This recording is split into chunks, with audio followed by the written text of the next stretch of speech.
Assalamualaikum warahmatullahi wabarakatuh.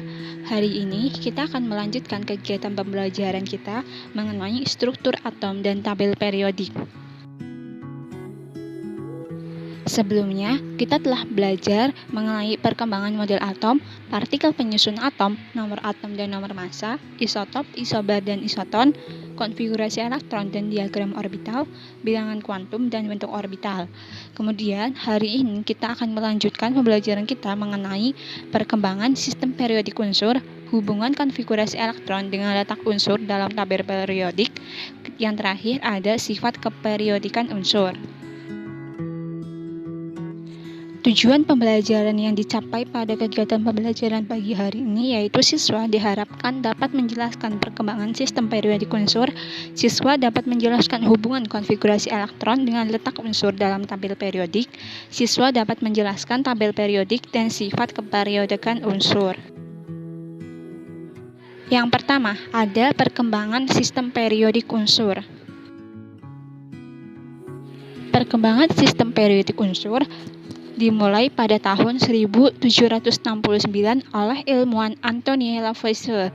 Kemudian pada tahun 1829 disempurnakan lagi ada triade de Broglie-Raynaud. Kemudian pada tahun 1865 disempurnakan lagi oleh teori oktav Newlands.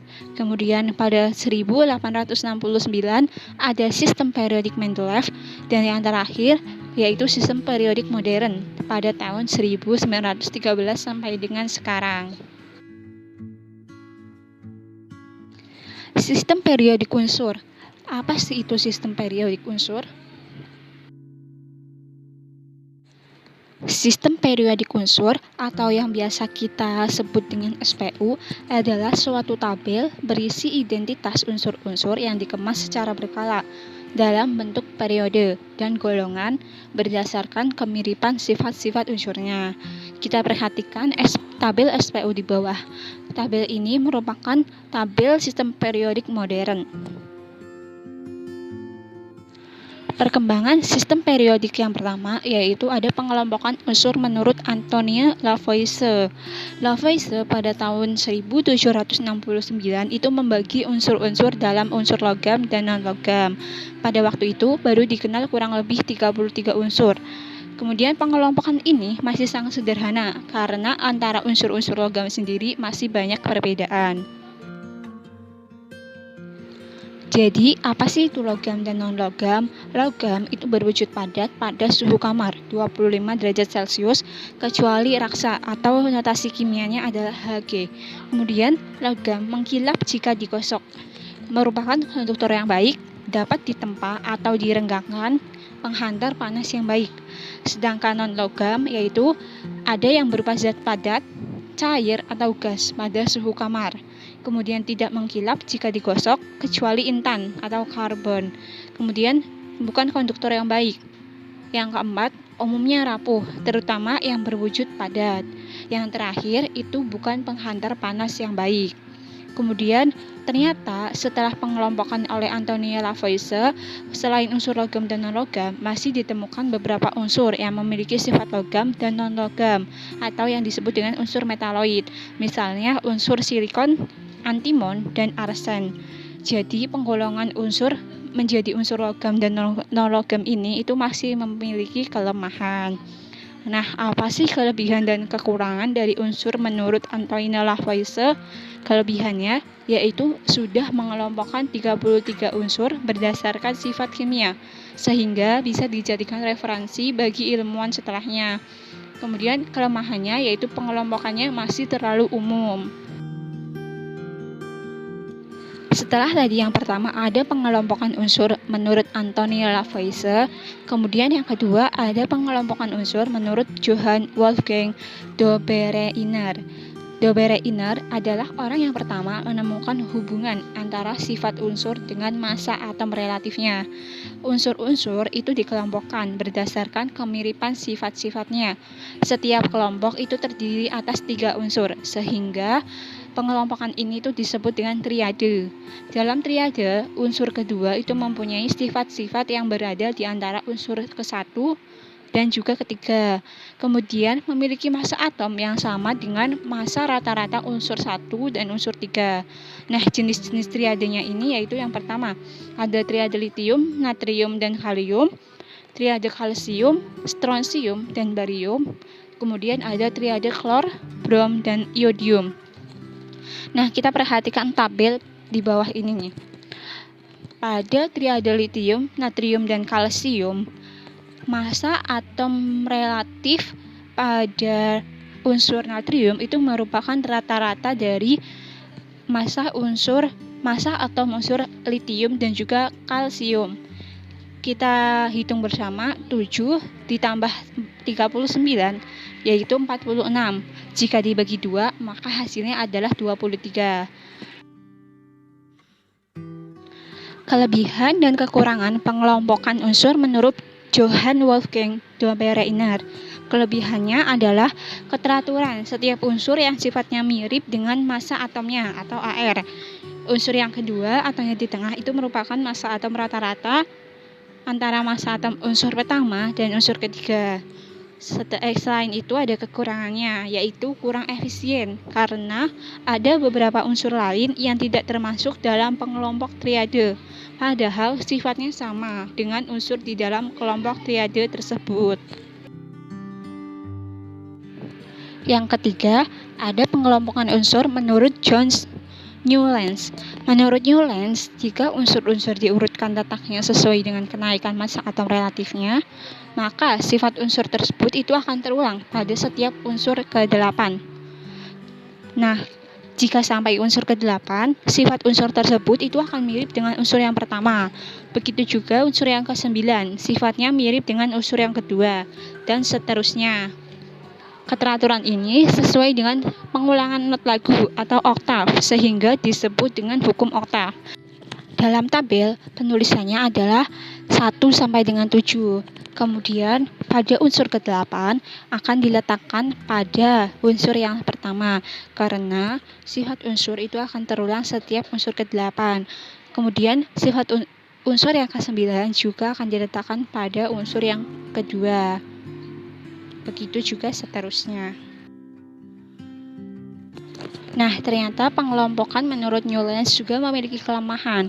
Kelemahannya yaitu yang pertama, dalam kenyataannya masih ditemukan beberapa oktav yang isinya lebih dari 8 unsur. Kemudian, penggolongan ini itu tidak cocok untuk unsur yang massa atomnya sangat besar. Selanjutnya, pengelompokan unsur menurut Mendeleev.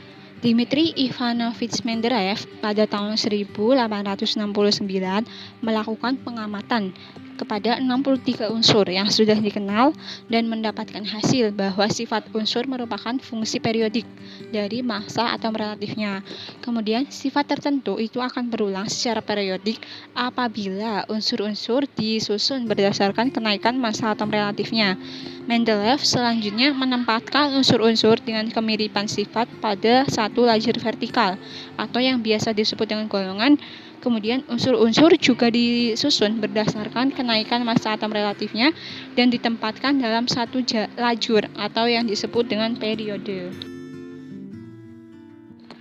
Kita perhatikan tabel pengelompokan unsur menurut Mendeleev. Mendeleev itu masih menyisakan tempat kosong dalam tabel periodik yang kelak itu akan diisi dengan unsur-unsur yang akan ditemukan. Unsur-unsur yang belum dikenal itu dapat diramalkan sifatnya. Misalnya, eka silikon ditemukan sebagai germanium. Kelebihan dan kelemahan pengelompokan unsur menurut Mendeleev. Kelebihannya, sistem periodik Mendeleev menyediakan beberapa tempat kosong untuk unsur-unsur yang belum ditemukan. Kemudian dapat meramalkan sifat-sifat unsur yang belum diketahui. Pada perkembangan selanjutnya, beberapa unsur yang ditemukan ternyata cocok dengan prediksi Mendeleev. Namun kelemahannya yaitu yang pertama, masih terdapat unsur-unsur yang massanya lebih besar letaknya di depan unsur yang massanya lebih kecil. Kemudian adanya unsur-unsur yang tidak mempunyai kesamaan sifat dimasukkan dalam satu golongan. Misalnya Cu dan Ag ditempatkan dengan unsur litium, natrium, kalsium, rubidium, dan Cs. Kemudian yang ketiga, adanya penempatan unsur-unsur yang tidak sesuai dengan kenaikan massa atom. Pengelompokan unsur yang terakhir yaitu sistem periodik modern. Henry Moseley pada tahun 1913 melakukan penelitian dan menyimpulkan bahwa dasar atom adalah nomor atom, bukan massa atom relatif. Menurut Moseley, jika unsur-unsur diurutkan berdasarkan kenaikan nomor atomnya, maka sifat unsur-unsur itu akan berulang secara periodik. Susunan periodik yang disusun oleh Moseley akhirnya berkembang lebih baik sampai didapatkan bentuk yang sekarang ini, dengan mengikuti hukum periodik bahwa bila unsur disusun berdasarkan kenaikan nomor atom, maka sifat unsur akan berulang secara periodik. Sistem periodik modern dikenal juga dengan sistem periodik bentuk panjang. Terdapat lajur mendatar yang disebut dengan periode dan lajur tegak yang disebut dengan golongan. Dalam sistem periodik modern terdapat 7 periode, yaitu periode 1, periode 2, periode 3, periode 4, periode 5, dan periode 6. Yang terakhir adalah periode 7. Kita ingat, periode pada sistem periodik modern adalah yang mendatar, sedangkan pada lajur yang tegak itu disebut golongan. Golongan dalam sistem periodik modern itu terdapat golongan utama atau golongan A, yaitu ada 1A sampai dengan 8A. Kemudian ada golongan transisi atau kelompok B, yaitu ada 1B, golongan 1B sampai dengan 8B. Kemudian ada golongan lantanida dan ada golongan actinida. Pembahasan yang kedua, ada hubungan konfigurasi elektron dengan golongan dan periode unsur. Sistem periodik unsur dan konfigurasi elektron. Letak suatu unsur dalam sistem periodik unsur itu dapat ditentukan dari elektron valensi dan konfigurasi elektron. Banyak elektron valensi itu menunjukkan golongan. Golongan itu ditempatkan pada lajur vertikal dalam sistem periodik unsur. Kemudian, banyaknya kulit yang ditempati elektron pada konfigurasi elektron itu menunjukkan periode. Periode ditempatkan pada lajur horizontal dalam sistem periodik unsur. Perhatikan tabel di bawah. Tabel ini merupakan hubungan elektron valensi dengan nomor golongan. Ada golongan utama, kemudian ada juga golongan tambahan atau golongan transisi. Golongan utama yaitu golongan A, sedangkan golongan transisi atau golongan tambahan adalah golongan B. Untuk membedakan antara golongan A dengan golongan B, yaitu pada golongan A terdapat orbital S dan P. Sedangkan pada golongan B itu terdapat pada orbital D. Kita lihat contohnya, yaitu yang pertama, golongan 1A. Syaratnya elektron valensinya yaitu Ns-1, dengan N merupakan nomor periode. Sedangkan pada golongan 3B, syaratnya adalah N-1, D pangkat 1, Ns pangkat 2. Sehingga membedakannya adalah pada orbitalnya. Pada golongan B terdapat orbital D. Contoh, tentukan letak unsur-unsur dengan susunan elektron berikut dalam sistem periodik. Yang pertama ada Ki dengan konfigurasi elektron 1s2, 2s2, 2p6, 3s2, dan 3p5. Penyelesaiannya yaitu letak unsur dalam sistem periodik itu ditentukan susunan elektron pada subtingkat yang tertinggi, sehingga kita mencari konfigurasi elektronnya dulu, yaitu konfigurasi elektronnya adalah 1s2, 2s2, 2p6, 3s2, dan 3p5. Pada kulit 1 itu ada 2 elektron, pada kulit kedua ada 8 elektron, dan untuk kulit terluar ada 7 elektron. Sehingga untuk mencari golongannya adalah dengan menjumlahkan elektron valensinya, yaitu ada 3s2 dan 3p5. Sehingga 2 ditambah dengan 5 adalah golongan 7A. Kemudian periode. Periode itu menunjukkan banyaknya kulit yang ditempati elektron atau N terbesar pada konfigurasi elektron. Nah, pada konfigurasi elektron, N terbesarnya adalah 3p5 atau N-nya yaitu 3, sehingga pada unsur Ki itu terletak pada periode ketiga golongan 7A. Contoh yang kedua, ada unsur R, kripton 5s2 4d1. Langkah yang pertama, kita mencari konfigurasi elektronnya terlebih dahulu, yaitu yang pertama 1s2, 2s2, 2p6, 3s2, 3p6, 4s2, 3d10, 4p6, 5s2, 4d1. Ingat, jika ada orbital D, maka dia termasuk dengan golongan B. Kemudian cara mencari golongannya yaitu kita ambil elektron valensi atau kulit terluarnya. Nah, pada kulit pertama diisi 2 elektron, kulit kedua diisi 8 elektron, kulit ketiga diisi 18 elektron, kulit keempat diisi dengan 8 elektron. Mengapa dia tidak 11 elektron? Ingat, kulit terluar tidak boleh melebihi 8 elektron, sehingga kulit keempatnya 8 elektron dan kulit yang terakhir ada 3 elektron. Untuk mencari golongannya, kita menjumlahkan elektron valensinya, yaitu 5s2 4d1, maka 2 ditambah 1 sama dengan 3, maka dia termasuk golongan 3b. Kemudian untuk mencari periodenya, yaitu kulit terbesar, maka periodenya adalah 5, sehingga unsur R terletak pada golongan 3B, periode 5.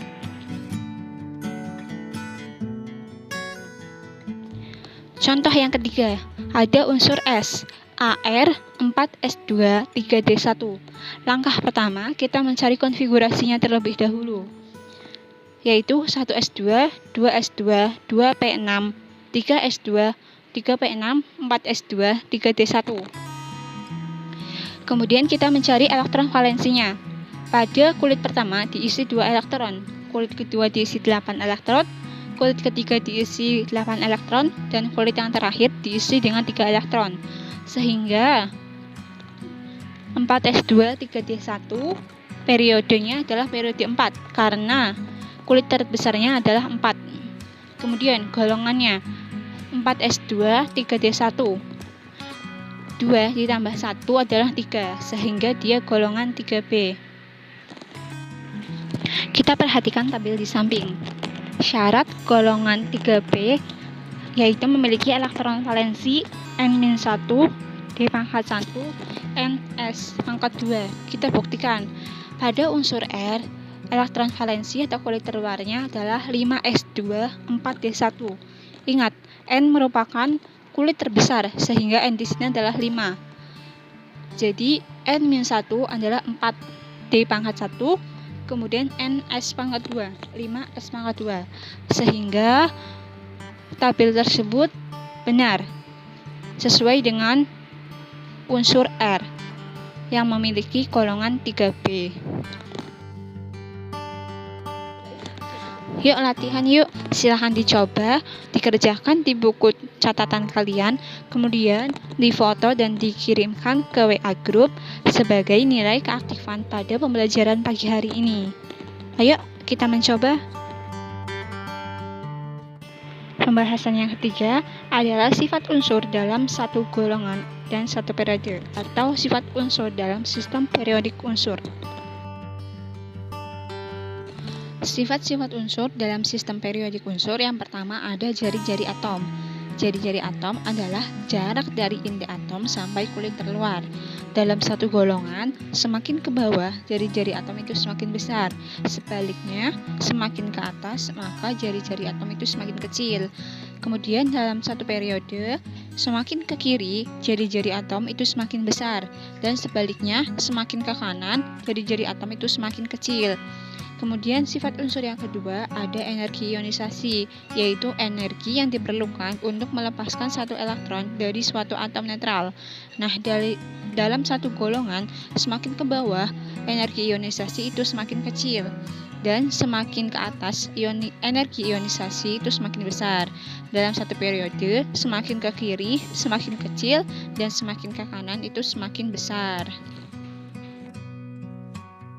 Sifat unsur yang selanjutnya yaitu ada afinitas elektron. Afinitas elektron merupakan perubahan energi yang terjadi ketika sebuah atom netral dalam wujud gas memperoleh sebuah elektron.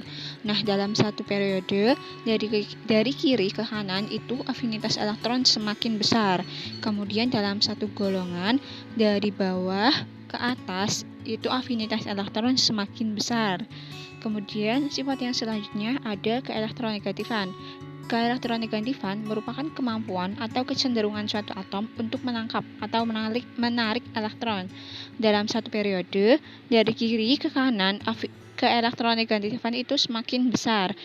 Kemudian dalam satu golongan, dari bawah ke atas, keelektronegatifan itu semakin besar. Selanjutnya ada sifat kelogaman. Nah, dalam satu periode, dari kiri ke kanan, sifat kelogaman itu akan berkurang. Kemudian dalam satu golongan, dari atas ke bawah, sifat kelogaman itu akan semakin besar. Di antara unsur logam dan non-logam itu terdapat unsur semilogam, atau yang biasa disebut dengan unsur metaloid. Unsur ini adalah unsur non-logam yang mempunyai sifat kelogaman secara terbatas. Kita perhatikan tabel SPU di bawah. Nah, untuk logam itu yang warna ungu, untuk unsur metaloid adalah yang berwarna orange, dan yang berwarna pink adalah unsur dari non-logam. Selanjutnya ada kereaktifan. Unsur logam makin ke bawah itu makin reaktif, karena semakin mudah melepaskan elektron. Kemudian unsur bukan logam atau unsur non-logam itu semakin ke bawah akan semakin kurang reaktif, sebab semakin sukar untuk menangkap elektron. Selanjutnya ada titik leleh dan titik didih. Unsur logam dalam satu golongan semakin ke bawah titik leleh dan titik didihnya akan semakin rendah. Sedangkan unsur bukan logam atau unsur non-logam dalam satu golongan makin ke bawah titik leleh dan titik didihnya itu akan semakin tinggi. Nah, bagaimana materi sistem periodik unsur? Apakah ada yang ditanyakan? Silakan jika kalian ini bertanya, bisa melalui WA Group atau juga bisa melalui PC WA saya. Sekian pembelajaran kita hari ini. Semoga apa yang kita pelajari dapat bermanfaat. Saya akhiri. Wassalamualaikum warahmatullahi wabarakatuh.